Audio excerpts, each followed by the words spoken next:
path your parents used to build wealth in this country is gone. Study hard, get a job, save, buy a house, wait for it to grow.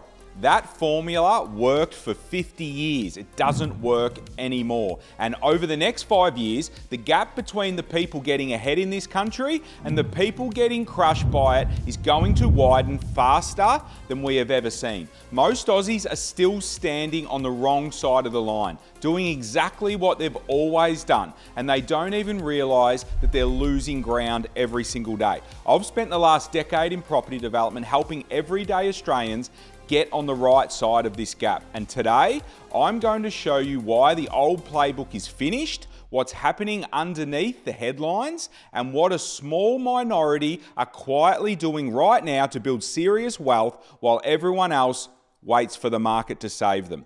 But here's the part most people miss. The people who are winning right now aren't picking better suburbs. They aren't getting lucky with timing. They've stopped doing one thing that almost every other Australian still does, and they've replaced it with something completely different. Stick with me, because once you see it, you'll never look at property the same way again. Let's start with what's actually going on right now. Asset prices in this country, especially property, have moved so far ahead of wages that the gap is now wider than at any point in modern history. Saving up a deposit used to be hard, but a realistic goal. Today, for most middle income earners, it's something that they'll be chasing for the rest of their working lives. And while they're chasing it, the cost of everything else keeps climbing. Energy, groceries, insurance, rates. The deposit moves further away every year when they're saving like crazy. Then there's the tax side, and this is where it gets really painful. The government has still spent an enormous amount of money over the last few years, and that money must go back somehow. The way governments always claw it back is through taxes, and the easiest target is always property. Land tax, stamp duty, capital gains. We're already seeing it tighten up in some states, and it's only going in one direction. So, if you're holding property passively right now and just hoping that market will do the heavy lifting for you, you're going to feel that squeeze every single year for the next 5 years. That's why this gap is going to widen so fast. The people still sitting and paying more, earning less in real terms, and watching the goalposts move every 12 months, the people moving forward are doing something completely different. For decades, the standard advice in this country was simple. Buy a place on a decent block of land, 600,000 or 700,000 square meters, hold it, wait, the market will do the rest. That worked because the last 30 years did all the heavy lifting for you. Today, the exact same play is a slow bleed. Here's why. A property like that today needs constant maintenance. The tenants have more rights and they have obligations. The council has rates, the state has land tax, the bank has interest, and the accountant has all their fees. By the time you stack it all up, that property is bleeding cash out of your pocket every single month while you sit there hoping that the market does something. Now, most people are told that's fine because you can claim it as negative gearing. But that's what nobody talks about. Negative gearing only works if you earn enough income that actually absorb the loss. The bigger the loss, the higher the income that you need to make this strategy worthwhile. That puts negative gearing in the hands of a very small group of high earners. Everyone else is just funding the loss out of their own pocket every month while no real benefit on the other side is happening.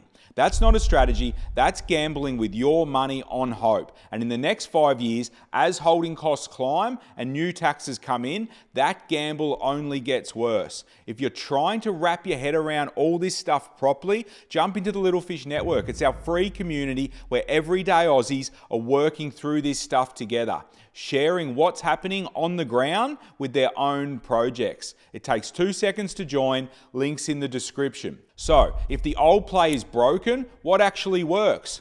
This is where people getting ahead have made one big mental shift. They've stopped waiting for the market to give them equity, and they've started manufacturing it themselves. Manufactured equity is exactly what it sounds like.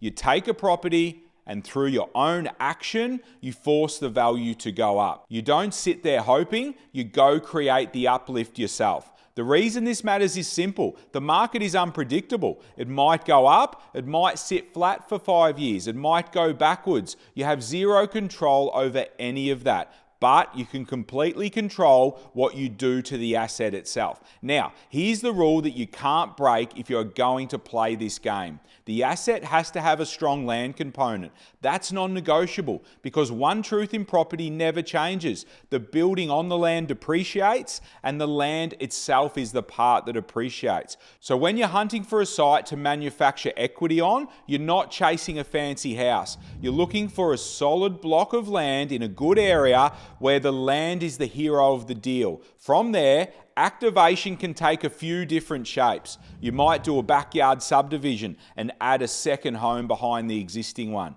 You might knock down and build a side-by-side duplex. You might do a small townhouse project. You might add a granny flat to lift the rent and the value and increase your yield.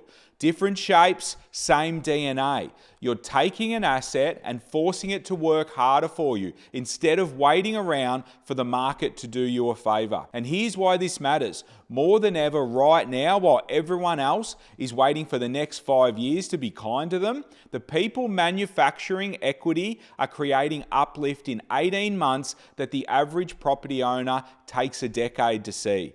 You start in front instead of starting behind. The asset is much closer to paying for itself from day one. That's the gap, and it's only going to get bigger.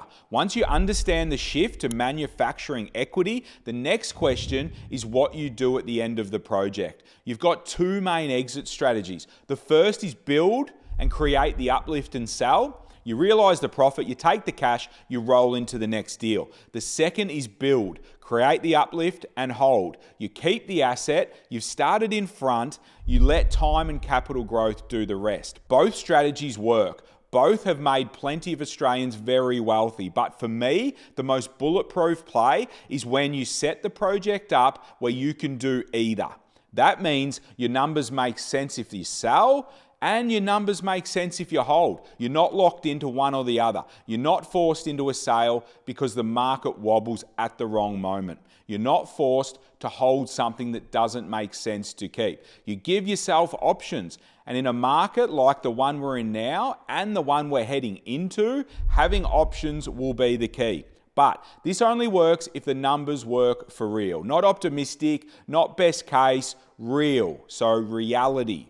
Real life. If the market doesn't move at all during the project, you should still be making your margin. If the market goes up while you're building, that's a bonus. Anyone telling you to bank on the market going up over the next 5 years is selling you something. So here's where it all lands. The next 5 years are going to look nothing like the last 20.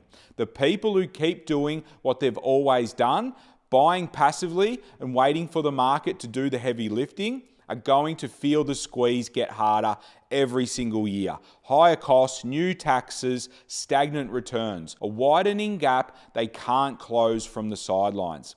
The people who shift their thinking, find the right piece of land, manufacture their own equity, and set the project up with the options on the back end, they're the ones that are going to do extremely well. If you're already in the second group, you're ahead of where most of the country sits. If you're in the first group, that's valuable to know too, because you still have time to change the game plan. If you want to take this further, here's how we can help. The first step is join the Little Fish Network. It's free, takes 2 minutes to join, and it puts you in a room with thousands of Australians figuring out this stuff together. If you want one-on-one support, I offer mentoring where you get me directly in your corner, helping you work through the project step by step. If you want help finding the right site, we offer a buyer's advocacy service. And if you'd rather hand the whole project over, our team runs the full end-to-end project management. We handle the entire development for you, from site selection right through to handover. There's a link below to book a call with me directly, and we can figure out the best path forward for your situation. And if you're still here, I appreciate you sticking around right to the end. Do me a favor, give the video a hype and a like and drop a comment. I reply to them all. I'm Peter Kelly. Until the next one, see you at the top.